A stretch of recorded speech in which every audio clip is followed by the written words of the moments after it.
मधेसवाणी कार्यक्रममा आज हामीसँग हुनुहुन्छ जनता समाजवादी पार्टी नेपाल परित्याग गरी नेपाल कम्युनिस्ट पार्टी ओली समूहमा प्रवेश गर्नुभएका संविधान सभाका सदस्य समेत रहिसक्नुभएका नेता डाक्टर शिवजी यादव। सर्वप्रथम उहाँलाई कार्यक्रममा स्वागत गरौँ। स्वागत छ यहाँलाई कार्यक्रममा। धन्यवाद।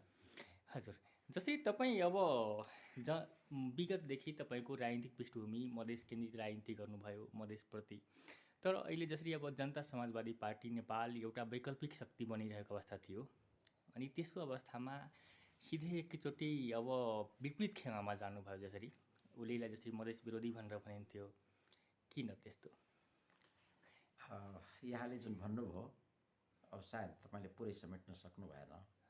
मैले राजनीति सुरु गरेको नेकपाकै तर्फबाट हो। सुरुवात त अझ मेरो नेकपा एमाले बन्नुभन्दा पहिला मानन्दर समूह विष्णुबहादुर मानन्दरजी, केशर जङ रामाजीहरू जुन हुनुहुन्थ्यो उहाँहरूको नेकपाबाट सुरु भएको हो, कम्युनिस्ट पृष्ठभूमिबाट। तर एक्टिभ भनौँ त्यतिखेर म अलि सानो उमेरको थिएँ। एक्टिभ पोलिटिक्स यहाँले देखिने गरी राष्ट्रमा चाहिँ मेरो एमालेबाट सुरुवात भएको हो। मधेस जहाँसम्म भन्नुभयो, मधेस भनेको आधा नेपाली बस्ने भूभाग हो। मधेस भनेको नेपालको कोर भाग हो, कोर भूभाग हो।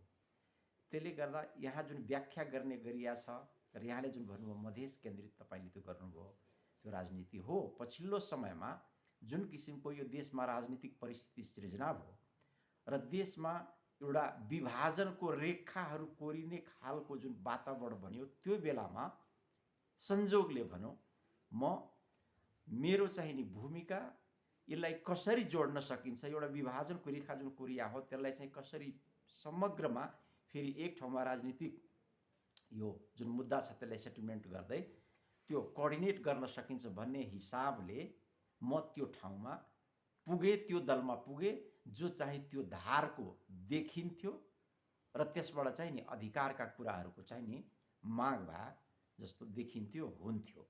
म त्यो बेलामा त्यो पार्टको पनि नि समग्र देशकै लागि चाहिने भएर म त्यहाँ चाहिँ गरेको हो।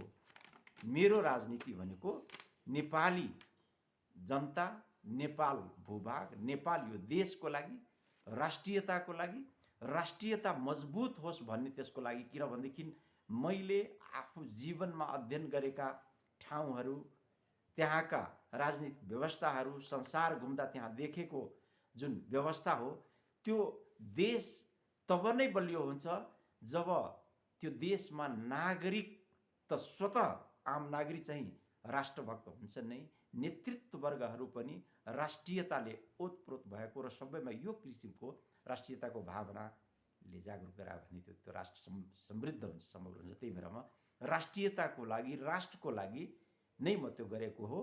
त्यसलाई चाहे जुन हिसाबले अर्थ्याइयोस् म चाहिँ त्यतिखेर त्यो परे। तर आज यहाँले जुन भन्यो त्यो छोडेर किन यतातिर आउनुभयो, जो फरक देखिन्थ्यो, दुईटै नेपालकै पार्टी हो।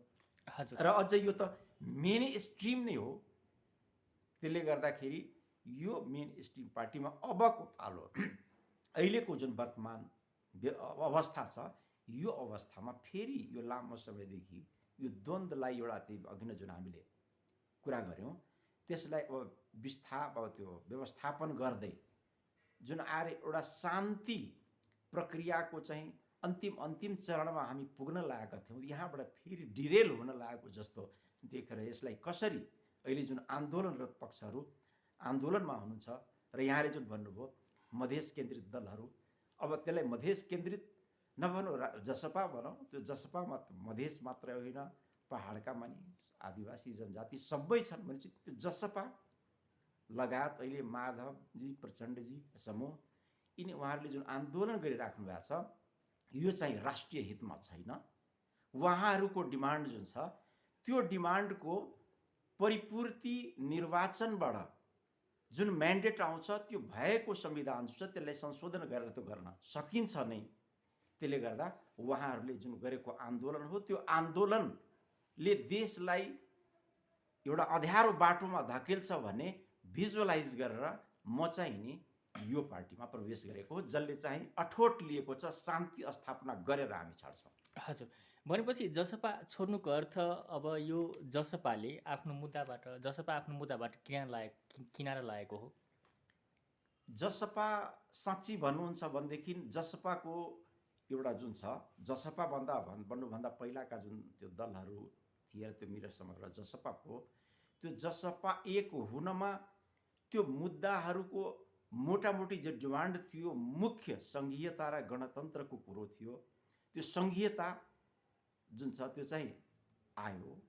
अब त्यसलाई अझ राम्रो भन्या जस्तो आइडल सङ्घीयताको जुन सोच थियो त्यस्तो हुन सक्यो सकेन भन्ने कुरोको जुन व्याख्या भइरहेको थियो, त्यसलाई त अब यही व्यवस्थापन गर्दै लिएर जाने हो भनेपछि मूल जुन नारा लिएर आएको थियो त्यसको चाहिँ संविधानमा समेटियो, व्यवस्थापन पक्षमा आयो। त्यसले गर्दा त्यसको चाहिँ रोल सकिएकै हो। अब चाहिँ लाग्नुपर्ने विकास निर्माण आफूले पाएको जिम्मेवारी छ त्यसको चाहिँ काम गर्न उहाँहरू चाहिँ नि अब त्यतापट्टि फोकस नभइकन अझै पनि ह्याङआउटमा हुनुहुन्छ। पुरानै कुरा दोहोऱ्याउँदै पाएको जिम्मेवारी राम्रोसँग वहन नगर्ने, त्यसलाई दुरुपयोग गर्ने, त्यस्तो खालले त्यसमा अब व्यक्तिगत केही नेतृत्वहरूको व्यक्तिगत स्वार्थ हावी हुँदै गयो।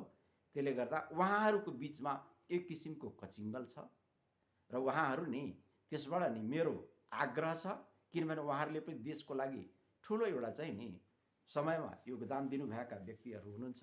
जनताहरू त्यसमा धेरै बढी विश्वास गरेका छन्।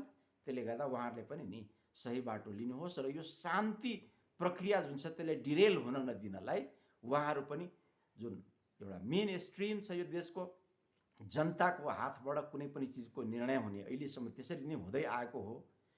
त्यसले गर्दा त्यो जनताको हातबाट जाने जुन छ अहिले प्रक्रिया विधि त्यसमा चाहिँ प्रवेश गरेर त्यसलाई जुन हिसाबले हुन्छ सहमतिबाट गएर देशमा चाहिँ शान्ति अमन चैन काम गर्नुहोस्। हजुर, जसरी कि अब जनता समाजवादी पार्टी ओ देशको एउटा वैकल्पिक शक्ति निर्माण हुन्छ, देशमा एउटा वैकल्पिक शक्ति आवश्यक छ। यी पुराना दलहरू काङ्ग्रेस र नेकपा अथवा कम्युनिस्टले देशलाई निकास दिन सक्दैन जुन उहाँहरूको अभियान छ, यसमा तपाईँलाई किन विश्वास लागेन? होइन, यसमा चाहिँ नि यहाँले मैले भने नि जसपा तपाईँले जुन देखिराख्नु भएको छ त्यो भूमिका त्यो बनाउनलाई त्यो सपना चाहिँ नि बुन्नेदेखि लिएर त्यसलाई यो अवस्थामा पुर्याउनुमा त्यसमा चाहिँ अहम भूमिका निभाएको व्यक्ति पनि हुँ म। मैले गरेको हो, सपना राम्रो छ र मेरो त नि एकदम भित्रको इच्छा आकाङ्क्षा छ त्यो पार्टी म छोडेर म अर्को पार्टीमा जाउँ, जुनसुकैमा जाउँ, जनताको हातबाट त्यो भूमिका दिने हो र उहाँहरूमा सद्बुद्धि होस्। कुनै जुन पार्टीमा मानिसहरूले काम गर्छ जसमा जुन अवस्था मैले भने जुन निर्माणमा मैले आफ्नो सानै भूमिका निर्वाह गरेँ, ममता माया त मलाई पनि छ नि, त त्यो चाहिँ नि उहाँहरूले पुगोस्, उहाँहरूले त्यो ठाउँमा पुगोस्। तर पुग्ने बाटो समातेन पुग्ने हो। त्यो बाटो समात्नुभन्दा पहिल्यै नै उहाँहरू डिरेल भएपछि कसरी पुग्नुहुन्छ? त्यसले उहाँको चाहिँ अहिलेको जुन व्यवहार छ त्यही भएर म त त्यो बाटो तपाईँले भनेको 2/3बाट संशोधन गरेर बाँकी त्रुटिहरू कमजोरीहरू जुन छ त्यसले सच्याउने गरी नि जाने सपना बुनेर गरेको। तर उहाँहरूको नि बाटो चाहिँ नि फरक छ भन्ने एउटा त्यो भोटलाई दुरुपयोग गर्ने खालको चाहिँ नि भित्र मैले फिल गरेँ। त्यसपछि म हजुर, भनेपछि जसरी अब जसपा निर्माण भइसक्दा पनि खास गरी त्यो दल बन्न नसकेको तपाईँले महसुस गर्नुभयो, त्यो एउटा पार्टी बन्न नसकेको गुटबन्दीमै सीमित जस्तो देख्नुभयो तपाईँ? अब यहाँले एकदम चुरो कुरो भन्नुभयो हो। अब त्यो बन्ने फेजमा जुन एउटा छ कुनै पनि पार्टी भनेको अध्यक्ष प्रणाली हुन्छ। अध्यक्ष त्यसको चाहिँ एउटा कुनै राष्ट्रको पनि जस्तै राष्ट्र प्रमुख हुन्छ नि मेन चुरो, त्यस्तै पार्टीको अध्यक्ष हुन्छ। र अहिले जुन नेकपा भित्रको पनि विवाद जुन आयो नि यो त्यही हो, द्विअध्यक्षीय प्रणालीमा जुन एक किसिमले गएर त्यो हो। त्यसले गर्दा यहाँ जुन विवाद आयो त्यस्तै त्यहाँ पनि मिल्ने बेलामा अहिले 2 अध्यक्ष 3 अध्यक्ष जति अध्यक्ष, तर साइकोलोजी त त्यही छ। राजपामा 6वटा अध्यक्ष थिए, यतातिर फेरि बाबुरामजी अध्यक्ष, उपेन्द्रजी अध्यक्ष, यी सबै अध्यक्ष र फेरि अहिले अध्यक्ष मण्डल। अहिले यो समयमा उहाँहरू आफ्नो त्यही नेकपामा जुन किसिमको समस्या देख्नुभयो भोलि त्यहाँ त्यो समस्या नआउला भन्ने छैन। त्यो समस्या आउन सक्छ। किनभनेदेखि पार्टी नै साँच्चै बनाउने हो भनेदेखि त्यहाँ त जनताले, कार्यकर्ताले उहाँहरूले बाधा अडचन त दिएको थिएन। त्यो अध्यक्ष प्रणालीमा उहाँहरूले त देखिराख्नु भएको थियो नेकपामा कस्तो समस्या भइरहेछ, यसबाट सिक लिनु पर्थ्यो, उहाँहरूले लिनु भएन। भनेको मतलब उहाँहरूभित्र पनि यस्तै आफ्नो व्यक्तिगत स्वार्थ लिनलाई, अहिले देखाउनलाई एक पार्टी जस्तो देखाउँ, आफ्नो स्वार्थ पुरा भयो भनेदेखि एउटा पार्टी छ भन्ने, स्वार्थ बाजियो भनेदेखि त्यहाँबाट आफ्नो आफ्नो बाटो लाग्ने, त्यस्तो खालको वातावरण त्यहाँ छ। हजुर, जसरी कि जसपा अब अहिले राष्ट्रिय पार्टी भनिन्छ जसपालाई, आफूलाई जसपाका नेताहरू अब जय मधेस भनेर भन्न छोडेर मातृभूमि, जय नेपाल लगायतका कुराहरू भन्न थालेको छन्। भनेपछि जसपा खास गरी जसरी जसपाको अहिले पनि आधारभूमि मधेस नै हो। जतिसुकै राष्ट्रिय पार्टी कराउँदा पनि तिनीहरूले मधेस बाहेक अन्य ठाउँमा त्यो किसिमको मत आउने अवस्था छैन। भनेपछि जसपा अहिले मधेसको मुद्दाप्रति कतिको प्रतिबद्ध देख्नुहुन्छ? मुद्दाप्रति प्रतिबद्ध भएको भए जनताले संविधान सभाबाट, पहिलो संविधान सभामा जुन किसिमको दियो, दोस्रो संविधान सभामा खस्यो। दोस्रो संविधान सभापछि जुन एउटा संविधान निर्माण गरेर त्यत्रो आन्दोलन गरेर त्यहाँ पुगे, त्यतिखेर पनि गएर तपाईँको जुन मत आयो त्यसले त के देखायो? जसपाप्रतिको नेतृत्वप्रतिको विश्वास घट्दै गएको छ।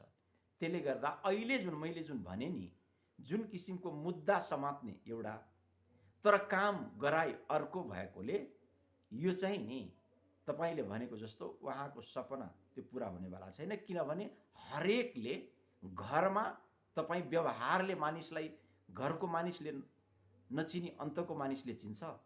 त्यसले गर्दा त्यहाँ त्यो मधेसका मानिसले, ती मधेसी जसले मधेसको एजेन्डा लिएर अगाडि बढे, त्यत्रा मानिस शहादत प्राप्त गरे, त्यो शहादत प्राप्त गरेको नेपाली जनता, मधेसी जनता, आदिवासी जनताको रगतमा जुन एक खालको त्यो टेकेर उहाँहरू नेतृत्वमा पुग्नुभयो, इमान्दारी साथ त्यो ठाउँको लागि, त्यो माटोको लागि गर्नु पर्थ्यो नि।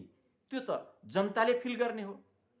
आजको दिनमा म भनिरहँदा उहाँ चाहिँ नि व्यक्तिगत कुण्ठा बोकेर त्यसरी भनेको भन्लान्, मुख हो, मानिसले भनिदिन सक्छ, तर साबित त भोलि गर्नुपर्ने हुन्छ। त्यो बिल्कुलै होइन। त्यो इमान्दारीतामा बस्नुभयो भनेदेखि जनताले भोट देला, तर त्यो त देखिएन नि। त्यो बेलामा पनि जतिखेर केपी कामरेडलाई मधेस विरोधी भनेर अर्थ्याइन्थ्यो, उहाँको केही वचनहरूलाई त्यहाँ हाइलाइट गरेर यो वचनले उहाँको यस्तो देखाउँछ, यो बिम्बले यसरी भन्छ भन्ने खालको व्याख्या गरेर जुन देखाइन्थ्यो, त्यो देखाउँदै पनि मधेसमा जब जानुभयो निर्वाचनमा, मतको सङ्ख्याले के भन्छ? त्यही मधेसका मानिसले मत दिएका हुन् नि। अहिले पनि त सबभन्दा ठुलो मत, ठुलो हिस्सा उहाँलाई नै मत दिएको हो नि त्यो बेलामा। भनेपछि आउँदा दिनमा तपाईँ विश्वस्त हुनुहोस्, मधेसी जनता यदि मधेसको हक हित र चाहन्छन् भनेदेखि उसले नेतृत्वमा विश्वास गर्छ, राष्ट्रिय भावनाले, राष्ट्रियताले ओतप्रोत छ, राष्ट्र सम्हाल्ने नेतृत्व अहिले केपी ओलीमै देखिएको छ। जुन हिसाबले उहाँ हिँडिराख्नु भएको छ र उहाँलाई म्यान्डेट दिन्छ र म्यान्डेट दिएपछि 5 वर्षभित्रैमा त्यसको रिजल्ट आउँछ। हजुर, तर जसरी उहाँलाई त 5 वर्षकै लागि जनताले यसपालि पनि अब म्यान्डेट दिएको थियो, तर उहाँले अब 5 वर्षमा आफ्नै पार्टीको झगडाका कारण संसदीय विघटन गर्नु, त्यसमा तपाईँ पनि अब तपाईँको पनि अब समर्थन देखिन्छ। त्यसलाई समर्थन गर्दै प्रवेश गर्नुभएको छ। यो गैर संवैधानिक भएन? तपाईँ अब संविधान निर्माण क्रममा तपाईँ पनि हुनुहुन्थ्यो। अब यहाँले बहुत चुरो कुरो, अहिलेको मुख्य कुरो नै यही छ। गैर संवैधानिक भनेर भनिन्छ। त्यो जसपासँग मलाई आग्रह छ, उहाँहरूले त्यो संविधानमा हस्ताक्षर गर्नुभएको छ। किन? उहाँहरूको चाहिँ नि अहिले पनि भिजुअल, अडियो त्यो सबै अहिले पनि सुरक्षित होला इतिहासमा। म यो संविधान मान्दिनँ भनेकै हो नि। त्यो संविधान नमानेको संविधानले कति हदसम्म मानेर त्यसमा फेरि मन्त्री भएर खान कसको म्यान्डेटले जानुभयो? त्यही निर्वाचनमा गएको जनताको म्यान्डेटले होइन। जब जनताले भन्यो निर्वाचनमा आऊ नत्र भने तिमीलाई तिरस्कार गर्छौ, त्यो सम्झेर अपरजट यु टर्न लिएर निर्वाचनमा गएको होइन। त्यो मत लिएर आइसकेपछि त्यही नमानेको संविधान, अपुरो अधुरोलाई टेकेर यसलाई हामीले पुरा गराउँछौँ, यसलाई सर्वमान्य बनाउँछौँ भनेर एउटा ट्रान्जिसनको फेजमा देशमा चाहिँ अब कोलाहल, हत्या, हिंसा नमचाइकन शान्तिको बाटोबाट त्यसमा जुन संविधानमा जति सहमति भइसकेको छ त्यसको धारा संशोधनको धारा टेकेर सहमतिबाट अगाडि बढ्ने बाचा गरेर आएको होइन। त्यतिखेरसम्म जसपाको के सोच थियो, के भनाइ थियो, संविधान पूर्ण छैन, यो त अपुरै छ, यसलाई पूर्ण सर्वस्वीकार्य बनाउनलाई हामीले यो गर्नुपर्छ। जबसम्म सर्वस्वीकार्य हुँदैन, पूर्ण हुँदैन, तबसम्म त त्यो बाटो सच्याउने एउटा इन्टरिम, एक किसिमको इन्टरिम व्यवस्था, लिखितमा इन्टरिम नभए पनि व्यवहारमा राजनीतिक हिसाबले यो इन्टरिमकै हिसाबले हामी अगाडि बढ्यो नि। त्यसलाई अहिलेको अवस्थामा तपाईँले जुन भन्नुभयो नेकपा भित्रको विवादले जुन त्यो सृजना भयो, त्यो सृजना भएपछि त्यो इन्टरिम व्यवस्था जस्तोमा अब यसको बाटो के, निकास के त? त्यो दलमा प्रचण्डजीले 2 वर्षको त्यो उहाँ बन्डा गरेको होइन। जनताले जब 5 वर्षको लागि मत दिइसक्या हो भनेदेखि 2 वर्षको लागि उहाँले हिस्सा गर्ने उहाँलाई अधिकार कसले दिया थियो भनेपछि जनताको अधिकार कुण्ठित गरेर उहाँहरू जनताले 5 वर्षको लागि केपी ओलीलाई दिने, अनि उहाँहरू आएर होइन तिमीले चाहिँ नि फेरि भागबन्डा गर्नुपर्छ भने व्यक्तिगत स्वार्थको लागि 2.5 वर्षको 2 वर्षको एग्रिमेन्ट गर्ने, त्यसरी पनि हुन्छ हो। त्यो कुरोमा त्यसरी जे होस् त्यतिखेर चाहिँ नेतृत्वको क्षमता केपी ओलीमा देखियो र उहाँले यो आएको शान्तिलाई जसरी पनि यसले बरकरार राख्नुपर्छ सहेर, जनताले 5 वर्षको लागि म्यान्डेट दिएकोलाई पनि सहेर उहाँले ठिक छ मलाई काम गर्न दिनुस् भनेर एग्रिमेन्ट गरेर नि उहाँ अगाडि बढ्नुभयो। बढ्दै गइसकेपछि जब उहाँले बुझ्नुभयो जनताको म्यान्डेटको तिरस्कार गर्नलाई विभिन्न षड्यन्त्रबाट फेरि पनि अँध्यारो सुरुङमा यो देशलाई धकेल्न खोज्दैछ भने त्यसबाट निकासको लागि नेतृत्वले एउटा चाहिँ अठोट लिनैपर्छ, निर्णय लिनैपर्छ। त्यसले गर्दा उहाँ कार्यकारी प्रमुखको हैसियतले अहिले जुन निर्णय लिनुभएको छ त्यो सही छ, संवैधानिक। उहाँले त आफै भनिसक्नुभयो मैले राजनीतिक निर्णय लिएँ।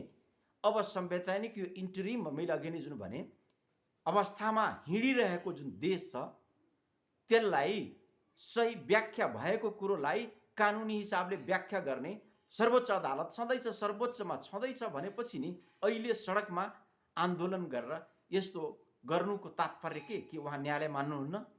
न्यायालय यदि मान्नुहुन्छ भनेदेखि उहाँ त पर्खिनु पर्यो नि।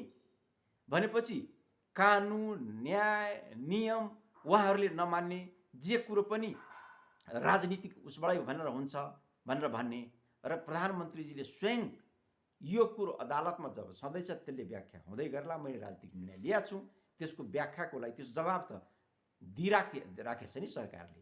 भनेपछि त्यसलाई नपर्खिकन जुन किसिमको आज बाटोमा तपाईँ देखिराख्नु भएको छ त्यसको चाहिँ नि पक्षधर भएर जसपा जुन हिँडिरहेको छ त्यसले गर्दा जसपा आफू मूल बाटोमा छैन, तिनीहरू भट्किरहेका छन्, तिनीहरू आफ्नो एक किसिमको रोलको खोजीमा छ। कहाँ के मेरो रोल होला त्यो सिद्धान्तको हिसाबले होइन, व्यक्तिको हिसाबले, र फेरि पनि त्यहाँ आफू चाहिँ नि आफ्नो दुनो सोझ्याउला भनेर केही नेतृत्व वर्गले त्यहाँ जुन भड्काइरहेछ त्यसले गर्दा त्यहाँका कार्यकर्ता, त्यसका समर्थक जनता जुन छ त्यो चाहिँ नि अँध्यारोमा छ।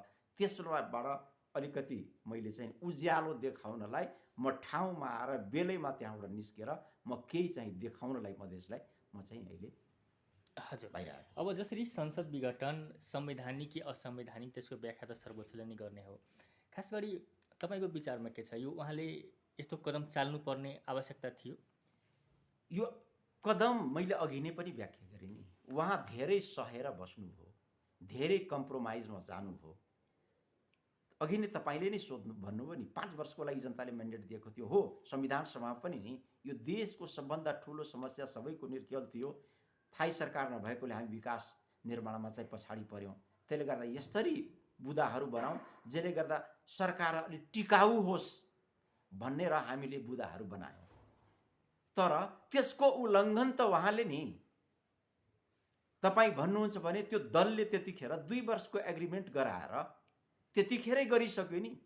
एकातिर जनताले त्यो दल, जनताको भावना यी बुदाहरूको चाहिँ नि कार्यान्वयन होस् भन्ने हिसाबले 5 वर्षको लागि म्यान्डेट त्यो व्यक्तिलाई दिने र उहाँहरूले त्यसरी नि पासोमा हाल्ने अनि पासोमा हालेर फेरि चाहिँ नि उहाँलाई त्यो गर्ने भनेपछि नेतृत्व जहाँ पनि कार्यकारी प्रमुख जुन हुन्छ जो चाहिँ राष्ट्रको नेतृत्व गर्छ त्यो चाहिँ अप्ठ्यारो समयमा निर्णय लिनुपर्ने हुन्छ।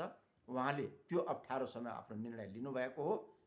गैर संवैधानिक जुन संविधानमा यो पार्लियामेन्ट्री सिस्टम होस् चाहे जुनसुकै सिस्टम होस्, राष्ट्रपति प्रणालीमा पनि नि राष्ट्रपतिलाई अप्ठ्यारो पर्यो भने जुनै सुकै बेलामा पनि नि भङ्ग गर्न सक्नुहुन्छ। तर हाम्रो यहाँको राष्ट्रपति गर्न सक्नुहुन्न, यहाँ प्रधानमन्त्रीले नै गर्ने हो। त्यसले गर्दाखेरि नि उहाँले जुन निर्णय लिनुभएको छ त्यो सही छ।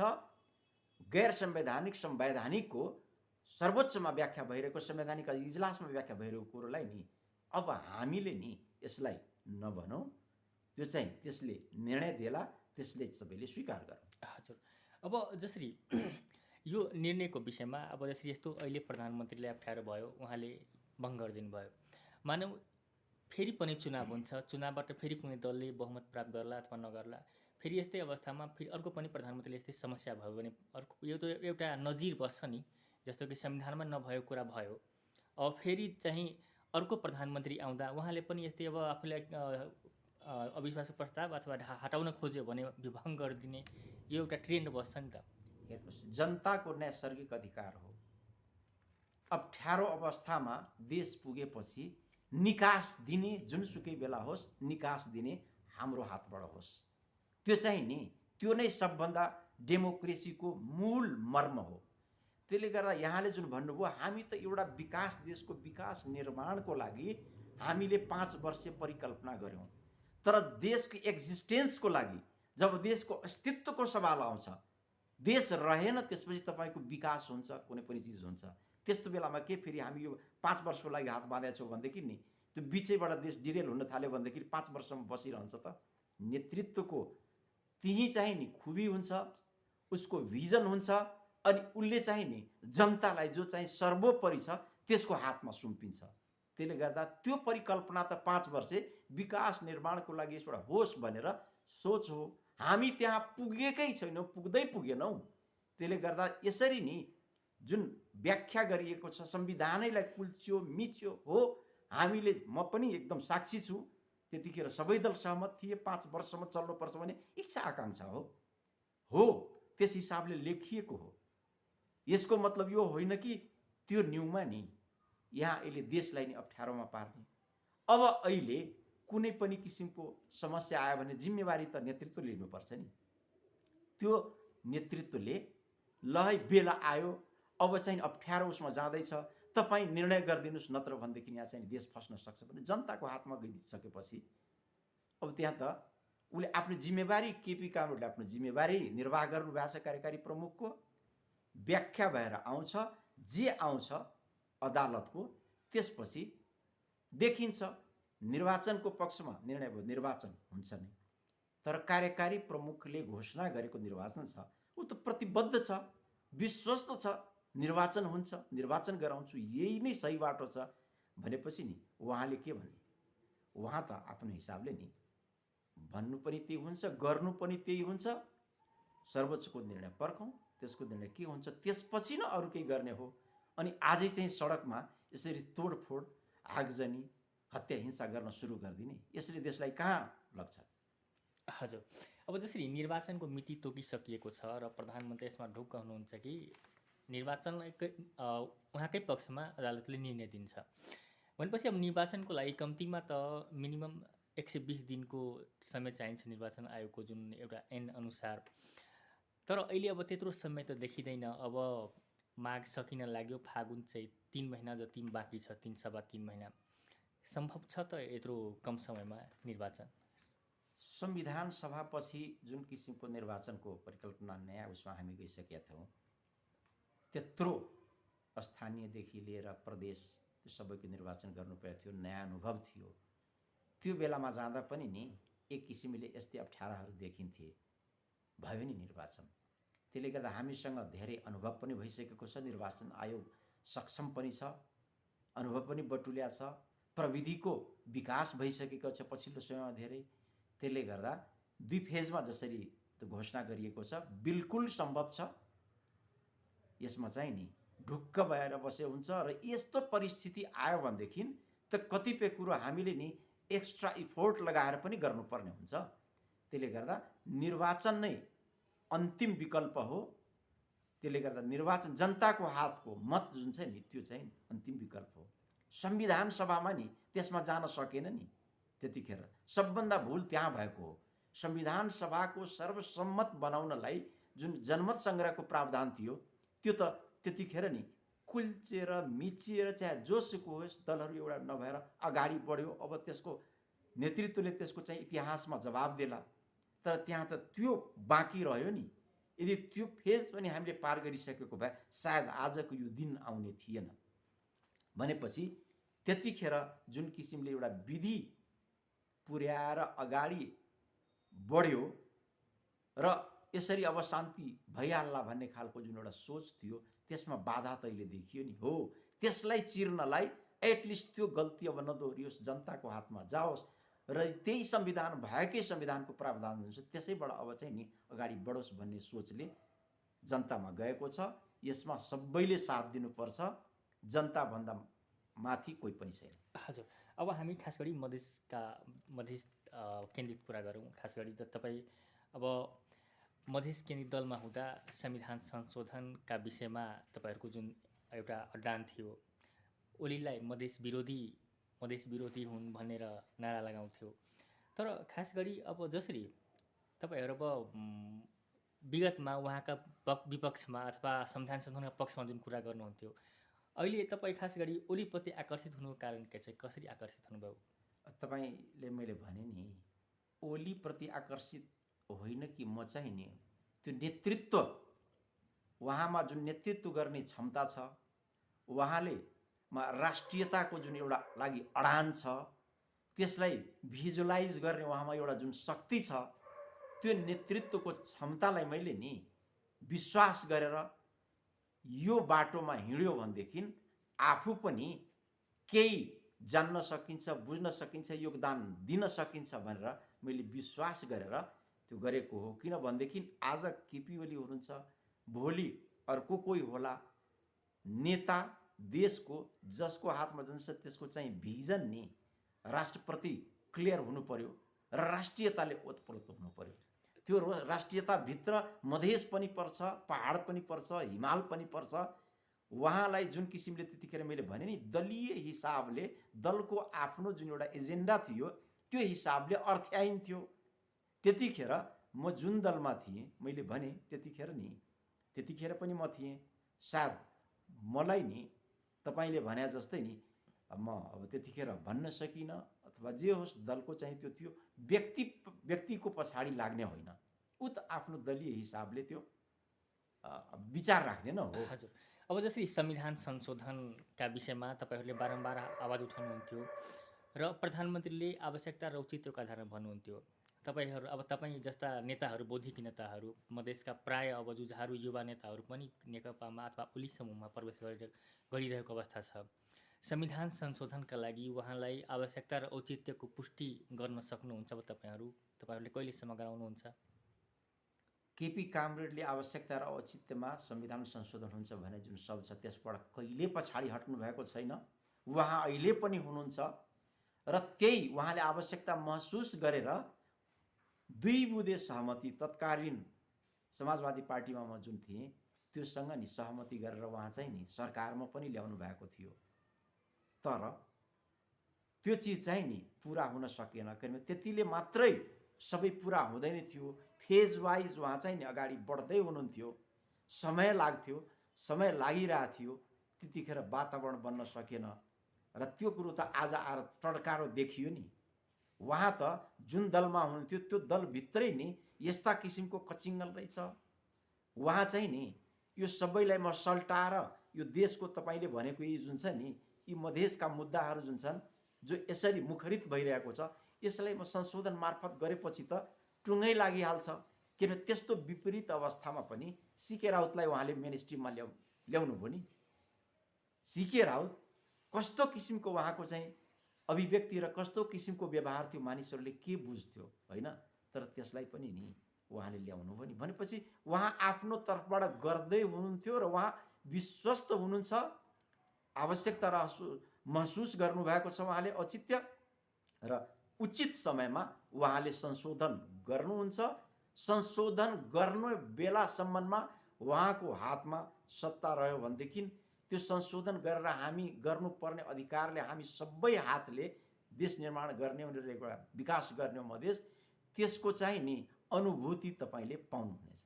हजुर, अब जसरी अहिले तपाईँ कम्युनिस्टतिर लाग्नुभयो, खास गरी अब ओली पक्षमा मधेसवादी दल अथवा तपाईँ जुन विगतमा जुन दलमा हुनुहुन्थ्यो ती दलले उठाउँदै आएका के कस्ता मागहरू छन् जुन संविधानमा संशोधन हुनुपर्छ र के माग छन् जुन एउटा जस्तो कि अब जायज मागहरू सम्बोधन हुन्छ भनेर जसरी भन्नुहुन्छ, कहिलेकाहीँ अब प्रधानमन्त्री पनि भन्नुहुन्छ, के माग लाग्छ जुन अब संविधानमा संशोधन गर्नुपर्छ र के माग छन् जुन त्यसको आवश्यकता छैन?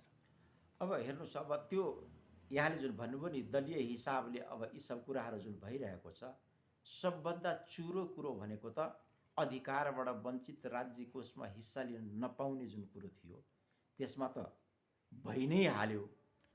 नागरिकताको सवालको चाहिँ टड्कारो त्यहाँ चाहिँ नि उठिरहेको थियो, त्यो पनि अगाडि बढ्यो होइन। त्यसमा चाहिँ मेरो व्यक्तिगत रूपमा पहिला पनि विमति नै थियो। नागरिकताको हिसाबले तपाईँ मूल नेपाली संसारमा जुन एक किसिमको व्यवस्था छ त्यो हिसाबले चाहिँ यहाँ पनि नि नेपालीको केटाकेटी छोराछोरी जुन छ जसले जो नेपाल भूमिमा जन्मेको छ त्यसले चाहिँ नेपाली नागरिकता पाउनै पर्यो। त्यसमा चाहिँ अङ्गीकृत जुन छ त्यो अङ्गीकृतलाई पनि नि अङ्गीकृतको नागरिकता जुन छ नेपालमा उसले आफ्नो सर्टेन टाइम राखेर अङ्गीकृतले चाहिँ नि, तर जन्मसिद्ध र संसारमा जुनसुकै देशमा पनि बाहिरबाट आएर यदि यो देशको नागरिकता सिटिजनसिप लिन चाहन्छ भने त्यसको चाहिँ नि लिन पाउँछ, तर केही समय चाहिँ पर्खेर त्यसले आफ्नो राजनीतिक अधिकार नि प्रयोग गर्ने खालको प्रावधान हुन्छ। त्यो अमेरिकामा पनि छ, संसारमा जुनसुकै ठाउँमा पनि छ। नत्र भनेदेखि यो बाउन्ड्री भने त हुने नै थिएन नि। सिटिजनसिपको लागि बाउन्ड्री यो देश त्यो देश भन्ने हुने नै थिएन। हामी त्यही त यो मानव विकास यसरी अगाडि बढिरहेको छ, यो सब बाउन्ड्री नै नि त्यो होस् न, यस्तो भोलि नागरिकताको आवश्यकता नपरोस् न, यस्तो डेभलपमेन्टको उसमा फेजमा जाउँ जसले गर्दा हामीलाई यो छेकबारको आवश्यकतै नपरोस्, हामी सबै एउटै परिवारका छौँ भन्ने उसमा पुगोस् न। जबसम्म रहन्छ तबसम्म त यी कुराहरूको केही चाहिँ त्यो बन्देज त रहन्छ नि। त्यसले गर्दा अङ्गीकृत आउने बित्तिकै अहिले जुन यहाँ भइरहेको छ त्यो भारतीय चेलीबेटी अथवा कहीँको त भारतसँगको अहिलेसम्म पनि हाम्रो सम्बन्ध राम्रो भएकोले त्यही राम्रो सम्बन्धको आधारमा यति चाहिँ नि हामीले एउटा दुई देश सार्वभौम देश अलग अलग भए पनि त्यो दुई देशको भूगोल, दुई देशको संस्कृति यस्तो जोडिएको छ, त्यसमा लचकता त छँदैछ नि। योभन्दा बढी कति लचकता चाहिन्छ? हजुर, अब हामी कार्यक्रमको अन्त्यमा छौँ। जसरी कि भोलि 23 गते अब नेकपा ओली समूह उहाँको जसरी अब तपाईँहरूको त्यो हुँदैछ नारायणी दरबार अगाडि आमसभा, त्यसमा हिन्दू राष्ट्र घोषणा गर्ने नेपाललाई भन्ने पनि सुनिएको छ। वास्तवमा यो एउटा अफवाह मात्रै हो कि त्यस्तो केही भित्रभित्र तयारी हुँदैछ? यो एकदमै अफवाह हो। हेर्नुहोस्, हरेक नेपाली आफू चाहिँ नि धर्म के मान्ने त्यो संविधानले पनि अधिकार दिए, स्वतन्त्रता छ। एकले अर्कालाई त्यो तिमी यो मान भनेर नि त्यो लगाउन पाउँदैन। त्यो अभिव्यक्तिको स्वतन्त्रता, धार्मिक स्वतन्त्रता छ, सबैले आफ्नो मान्न पाउने त्यो स्वतन्त्रता। तर यस्ता किसिमको अफवाह फैलाएर जो किसिमको गरिन्छ, केपी कामरेडले यस्तो गर्नुहोला एज ए प्रधानमन्त्री, म विश्वास गर्दिनँ यो कुरोमा। रत्ति पनि, किन भनेदेखि उहाँको संवैधानिक जिम्मेवारी एउटा छ, त्यो हिसाबले नि उहाँको अधिकार नै छैन यसरी घोषणा गर्ने। अधिकार उहाँसँग नि जनमत सङ्ग्रह घोषणा गर्ने छ। कार्यकारीसँग यो चाहिँ नि राष्ट्रले नि त्यसमा संविधानमा दिएको व्यवस्था हो। समस्या पर्यो भनेदेखि जनमत सङ्ग्रहको घोषणा हुन सक्छ। जनमत सङ्ग्रहले तपाईँले भनेको कुरोलाई नि निर्धारण गर्न सक्छ, त्यसमा त्यो एजेन्डा आउन सक्छ। तर कुनै एउटा आमसभा, कुनै एउटा चाहिँ व्यक्ति ले यो कुरोलाई संविधान प्रदत्त अधिकार राष्ट्रको जुन संविधानमा सबैले मिलेर जुन एउटा अङ्कित गरिसकेको छ त्यो कुरोलाई डिरेल गर्न सक्दैन। हजुर, हस् त हाम्रो कार्यक्रमलाई समय दिनुभएकोमा धेरै धेरै धन्यवाद। धन्यवाद, यहाँले पनि के कुरो राख्ने मौका दिनुभयो, धन्यवाद। हजुर, आज हामीसँग हुनुहुन्थ्यो जनता समाजवादी पार्टी नेपाल परित्याग गरी नेपाल कम्युनिस्ट पार्टी ओली समूहमा प्रवेश गर्नुभएका नेता डाक्टर शिवजी यादव।